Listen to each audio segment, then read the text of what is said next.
Sowing in the morning, sowing seeds of kindness, sowing in the noontide and the dewy eve, waiting for the harvest.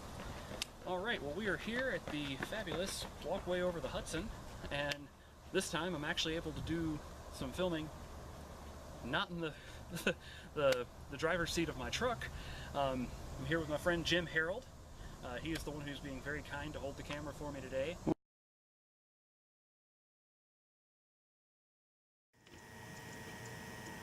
So overall, the walkway went over pretty well. I was really thankful to have my friend Jim Harold come out with me today.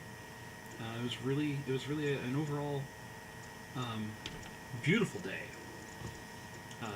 I was kind of worried for a little bit before coming in because the weather forecast said that it was going to be thunderstorms, and naturally that's a little scary when you want to be on a bridge high above the water, high above the surface of anything. The idea of lightning is a little scary. But praise be to God, the weather was beautiful. Perfect. It was hot. Definitely hot for sure. But it was just completely gorgeous. And there actually were a lot of people there. Thanks to the Pokemon Go game. Because the walkway over the Hudson is considered like a historic landmark kind of thing, and there's a spot on the bridge where there's a flagpole, and I guess it's a Pokestop. So I have to laugh about that stuff because I was a huge Pokemaniac whenever I was a kid.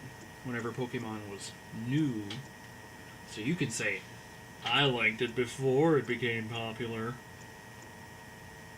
Which actually isn't at all true. I liked it because it was popular. So yeah, there were a lot of people there, but... Hi, how you doing?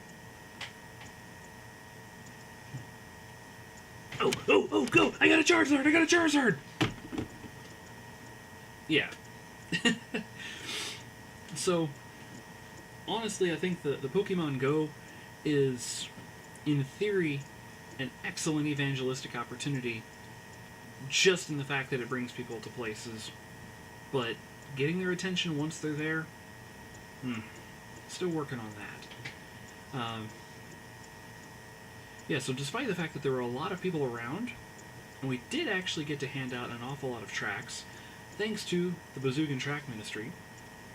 A lot of them I handed out first, because as I've said before, I recognize the amount of work that goes into making these tracks, and these guys deserve some credit.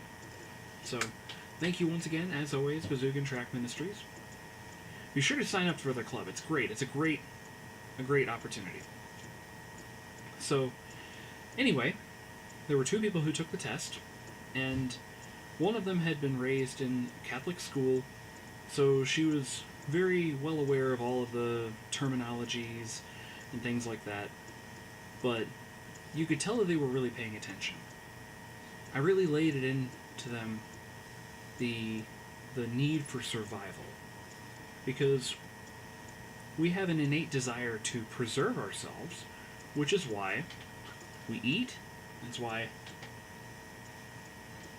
we drink, keep ourselves hydrated, because if we starve, we die.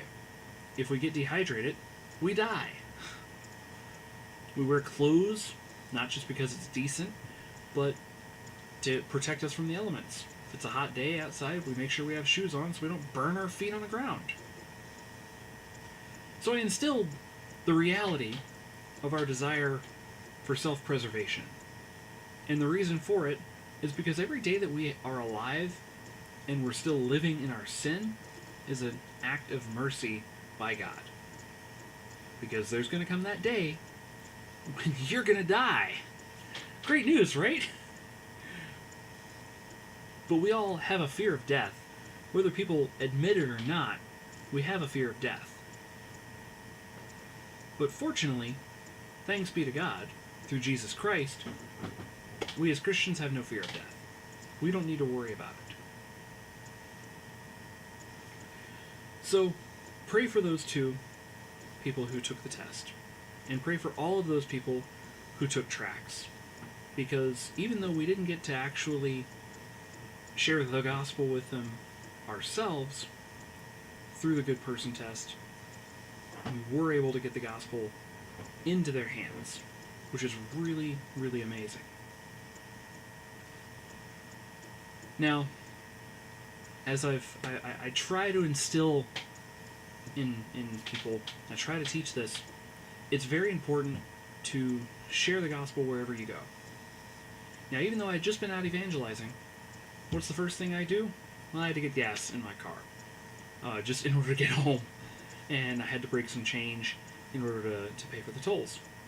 So what do? I pay for everything. I'm friendly, I'm courteous, I'm polite. I pull out my wallet, and I hand the lady $1 million bill tract.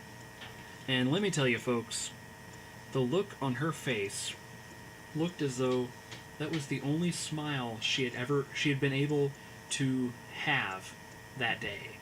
It definitely was the biggest smile she had had in a long time. I could tell. So like, way to to associate the gospel with something positive and pleasant, right? So praise God. Pray for that young lady, the gas station attendant. Who knows? Who knows what can happen? There is an unbelievable amount of potential in everybody who hears the gospel. But it only happened because I had the mentality to what I call glean as you go. See, in harvesting, one thing, you always go through the harvest, you always go through the field first, but you don't necessarily pick up everything the first time around. And whatever's left over is what you call gleaning.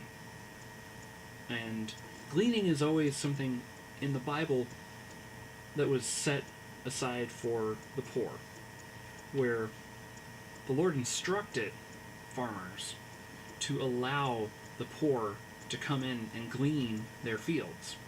Because if they couldn't, if the poor can't afford to have their own field, well, how are they going to eat? Sorry, socialism doesn't work. Don't just expect the government to pay for you.